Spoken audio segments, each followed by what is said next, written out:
आपने मजदूरों का जिक्र किया। आप खुद जिस राज्य के डिप्टी सीएम हैं, उस राज्य में मजदूरों के अलावा कोटा में बड़ी तादाद में बच्चे देश के अलग अलग हिस्सों से पढ़ने आते हैं, जिसकी चर्चा पिछले कई दिन से लगातार होती रही। बिहार के मुख्यमंत्री ने कहा फिर लॉकडाउन का मतलब ही क्या रह जाएगा अगर बच्चों को वहां से ले जाए, लेकिन हरियाणा के मुख्यमंत्री ले गए, उत्तर प्रदेश के मुख्यमंत्री ले गए, मध्य प्रदेश के मुख्यमंत्री ले गए। आपकी अपनी सोच क्या है ऐसे लोगों के लिए जो और राज्यों में फंसे हों, उनको कैसे निकाला जाए, उसकी व्यवस्था कैसे बनाई जाए? क्योंकि कोई नेशनल पॉलिसी अभी तक तो है ही नहीं, आपने जिसका जिक्र किया। पहली बात तो यह है कि जो बच्चे हैं कोटा में वो 16 से 20 साल की उम्र के हैं और अगर वो वापस अपने घरों में जाते हैं, इसमें नाखुश कौन होगा? सबको खुशी है, लेकिन मैं मानता हूं कि दो मापदंड नहीं होने चाहिए। जिन लोगों की आवाज़ नहीं है, जिनका कोई संगठन नहीं है, जिनको कोई सुन नहीं सकता, जो गरीब तबके के लोग हैं, जिन्होंने हमारी बिल्डिंगें बनाई हैं, हमारे खेत में मजदूरी करते हैं, उन लोगों की आवाज़ हम नहीं सुन पा रहे, लेकिन करोड़ों की संख्या में वो लोग आज अटके हुए हैं।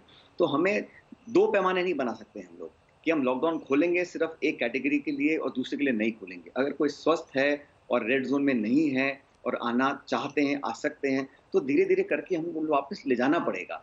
और कोटा में जो बच्चे थे, मैं समझता हूँ अगर किसी राज्य की सरकार अपने बच्चों को या अपने लोगों को वापस लाना चाहती है, फुल एग्जामिनेशन करने के बाद, सारे सावधानी बरतने के बाद, इसमें कोई आपत्ति किसी को नहीं हो सकती। लेकिन उन लोगों का सोचना पड़ेगा।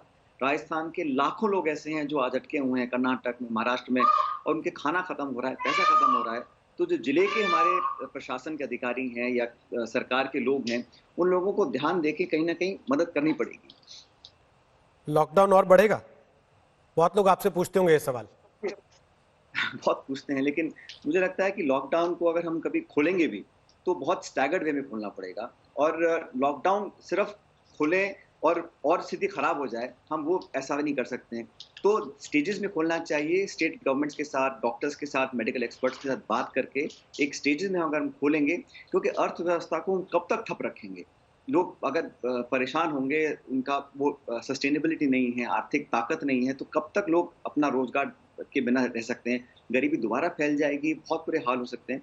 तो लॉकडाउन मैं समझता हूँ काफ़ी हद तक हम सीमित कर पाए हैं, और जो रेड ज़ोन्स हैं, जब वहाँ संक्रमण बहुत ज़्यादा है, उन एरियाज़ में हमें बहुत कंटेन करना पड़ेगा।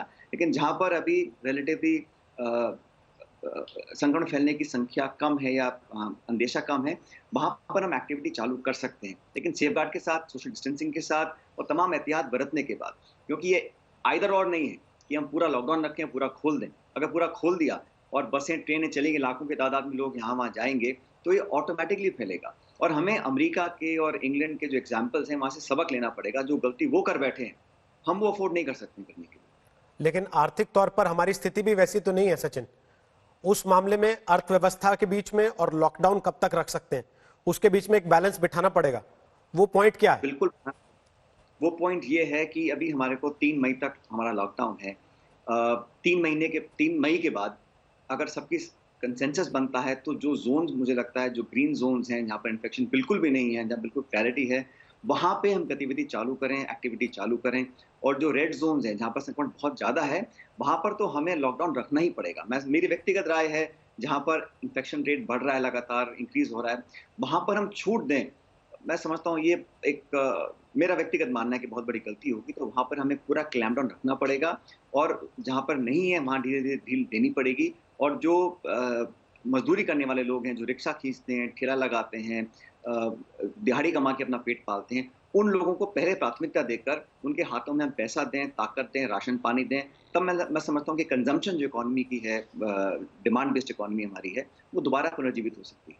आखिरी चीज, यूपी के मुख्यमंत्री ने आज ऐलान किया है कि 2021 तक महंगाई भत्ता समेत कुछ और ऐसे भत्ते हैं जिनको कर्व करना पड़ेगा सरकार को।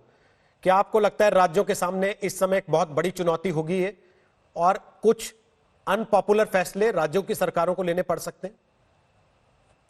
देखिए, लॉकडाउन और कर्फ्यू अपने आप में अनपॉपुलर है। कौन सरकार चाहती है कि लोगों को घर में रखा जाए, कर्फ्यू लगाया जाए? लेकिन हम विवश हैं, करना पड़ रहा है।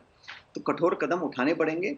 और मेरे व्यक्तिगत राय दोबारा ये है कि जो लोग लॉकडाउन के समर्थन में हो या ना हो, लेकिन लॉकडाउन की कठोरता से पालन करना पड़ेगा। और भविष्य में अगर और कठोर कदम उठाने पड़ेंगे तो हमें उठाने चाहिए, क्योंकि ये समय लोगों को खुश करने का नहीं है, ये समय देश को स्वस्थ और सुरक्षित रखने का है। इसलिए कठोर कदम उठाने चाहिए। लेकिन मैं मानता हूं कि अगर बुलेट ट्रेन जैसा कोई प्रोजेक्ट है, अगर उसको थोड़ा पोस्टपोन कर देंगे तो संसाधन हमारे बचे रहेंगे। अलग अलग राज्य सरकारें आज आर्थिक मदद उनको देनी पड़ेगी। केंद्र सरकार को खुले मन से, बिना पक्षपात के, बिना भेदभाव के राज्य सरकारों को आर्थिक संसाधन देने पड़ेंगे, जी। क्योंकि हॉस्पिटल बेड, पीपी किट्स हम लोग स्टेट गवर्नमेंट प्रोक्योर कर रहे हैं। और मैं तो मानता हूँ रोहित, राजस्थान को भी चाहिए testing kits, PP kits, Madhya Pradesh को भी चाहिए, यूपी को चाहिए। हम आपस में अगर बिडिंग करेंगे तो उसके दाम बढ़ेंगे ना। तो सेंट्रलाइज्ड प्रोक्योरमेंट कर अच्छी गुणवत्ता वाले साधन हम लोगों को देंगे तो हम ज्यादा बेहतर तरीके से इसको टैकल कर सकते हैं। बहुत बहुत शुक्रिया सचिन पायलट आज तक पर आने के लिए, ई एजेंडा आज तक का हिस्सा बनने के लिए।